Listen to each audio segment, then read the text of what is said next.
សាំងស្នាជាគ្រឿងធឿនវប្បធម៌ជាតិខ្មែរអើយចូលចាំកុំឃ្លាតជាប្រលឹងជាតិនៅកម្ពុជាក្រោមជាថ្លាប្រមាត់ត្រូវប្រុងប្រយ័ត្នណាំងថ្នមបាបានទីវត្តអារាមគឺខ្មែរក្រមបាត់អ្វីទាំងអង្គរួមគ្នាព្រួនដៃភក្តីឯកភាពតស៊ូលះបង់ធ្វើជាគំរូសងគុណកតញ្ញូដល់បុព្វបុរសដោយឧត្តមកតេស្នេហាជាតិដ៏ស្ម័គ្រស្មងទើបសមជាខ្មែរស្រីប្រុងរួងលើដីដែលគេឆក់ប្លន់ឈាមខ្មែរហានថ្លាដល់តាគេម៉ែចែកឲ្យ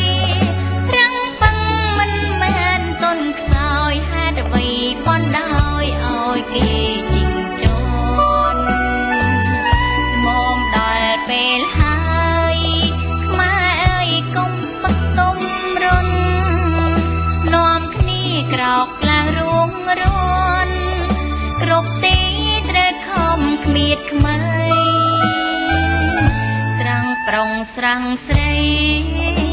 រមណីយដ្ឋានប្រវត្តិសាស្ត្រ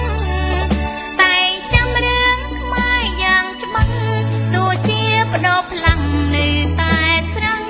ស្រីស្រង់ប្រត់គូស្នេហ៍ដោយខ្មែរប្រត់សរសេរពេលណាបានឃើញស្រង់ស្រីក្នុងហារតីចុកចាប់ពើតខ្លាំង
អ្នកគ្រឿងយួនធ្វើបាបខ្មែ